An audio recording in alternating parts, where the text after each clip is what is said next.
Sometimes you start a print, and sometimes you realize you have to record a video while that print is printing. And I don't want to pause it.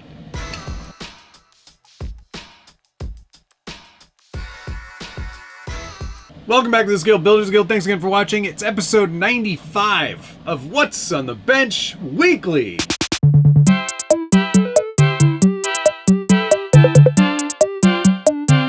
Man, I can't believe we've done 95 of these. That's a good feeling. Feels nice on the inside. Warms the cockles. All right. Well, you probably saw this yesterday. Traxxas released a drift car, the Fortec 2.0 Drift. It's super fun. I recommend, if you want and you haven't yet, go check out the video I'm linking to right up there. It's got all the details about this beautiful car and how easy it is to drift it. So go check that out. Now we don't need to spend any more time on it here on the bench. Slidey. As it should be. Also from Traxxas, they make a lot of these little guys, these 18th scale ones. And I've gone ahead and started modifying them. This one here, the monster truck, got the 2-speed inside of it now. The installation could not be any easier.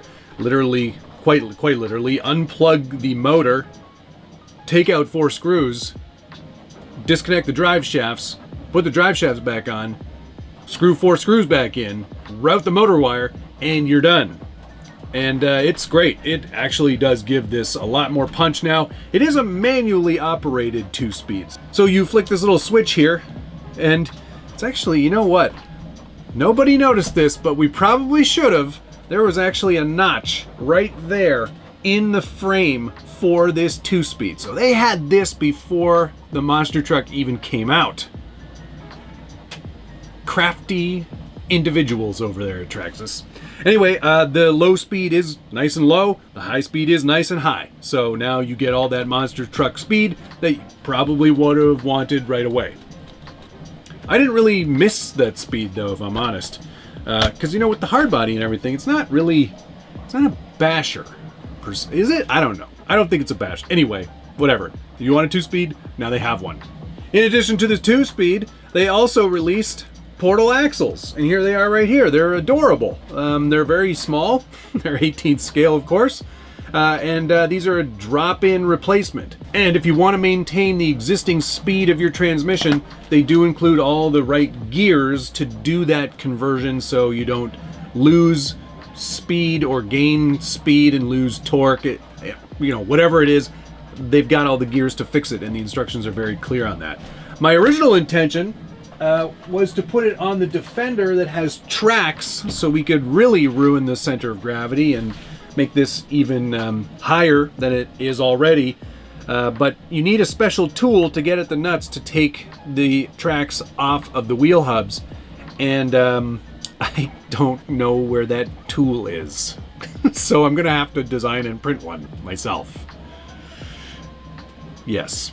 So that won't be happening today, but maybe on an upcoming episode, who knows?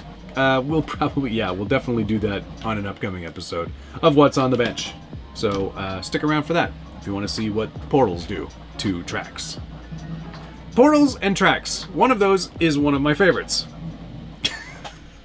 All right, on to the next thing. You probably want to know what I'm printing, and it's actually Night Custom's latest revision to the Me figure for the CJ7 from Axial.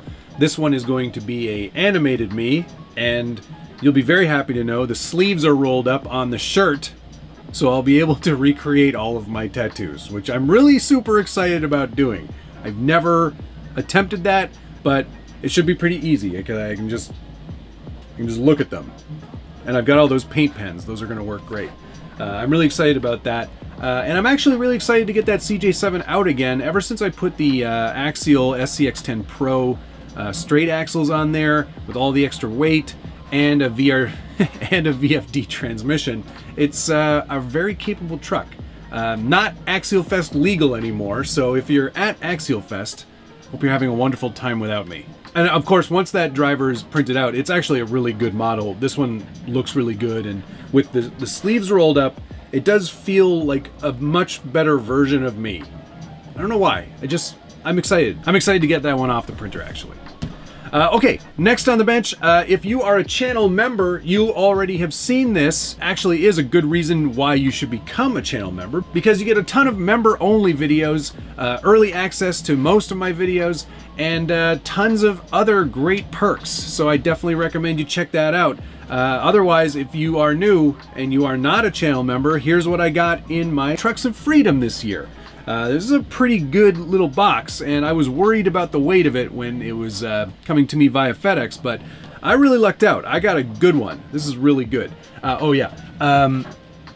Of course, you get your laser etched card. Just a nice commemorative collectible card, I guess. I got the VS410 Builder's Kit, which is new. This one does not include wheels, tires, or a body, but it is the F10 straight axle Builder's Kit, and I am exceedingly chuffed about this because it's exactly what I wanted.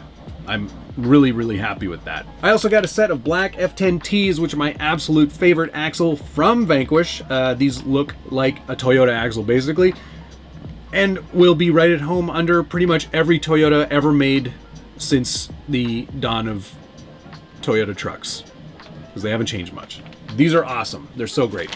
And because they are F10s, all of the F10 internals that are in the builder's kit will fit in those axles. It's like somebody was thinking about this when they put this package together. Along with those axles, I also got the clear aluminum knuckles.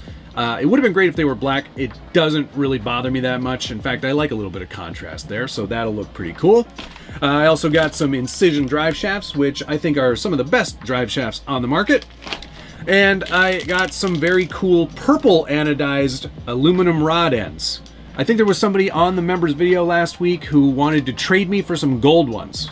So if you are still out there and you want to trade, these are virtually yours. Along with the kit and everything else that you saw there, I also got Wheels of Fortune. There's a cool sticker that was on the bag, which I salvaged. That's Brandon's Ripper on there. And I like how they made it look like a certain brand of 143rd, what are Hot Wheels? Anyway, it's a Hot Wheels inspired looking sticker, or package. I thought that was pretty cool. And I got, what are these wheels? I can never remember the names of these. Impacts, I think. KMC Impacts in clear. And I got a set of light blue IFR rings, which are very cool. I cannot wait to build those wheels. Oh, and they also include DSLW hubs. Those look like they're 350s. So yeah, pretty nice haul on Trucks of Freedom this year. I said, do not give me any special treatment, but I feel like I still did, because this is a really good package. They're actually, you know what, to be fair though, this is the best mystery box out there because there's really nothing bad. Like, oh no, I got an optic. How terrible. Oh, darn it, I got a VS410 Pro. How dare they? Oh shoot, I got wheels. So lots of great stuff in there, very cool. I hope that they continue to offer these Trucks of Freedom because they are so awesome. I think this is a really good marketing idea that was in no way stolen from me. All right, what else have we got? Oh yeah, here's the new Genz Imars S100 charger. This is a single port charger designed maybe for travel as opposed to being your dedicated system, but it is using Genz's G-Tech smart technology. So if you've got some of those G-Tech smart batteries, this will recognize what type of battery it is, what type of makeup it is, what type of voltage it requires, how many milliamp hours it is, and will charge accordingly based on safe specifications. It's a really nice charger. Uses a very similar interface to the D300, which I like. That's the dual charger. And this is, yeah, it's just a nice, basic, ready-to-go plug-and-play charger. Works really well. No complaints here whatsoever. It also has a USB output as well, so you can charge your USB charged devices, like a radio, for example. And it will do up to 6S. It does come with adapters, so if you don't have XT60s and you've got Deans or IC3, you can also use those batteries here as well. And there you go. Nice, simple, easy to use, portable size charger with a nice little lean-to. Yeah.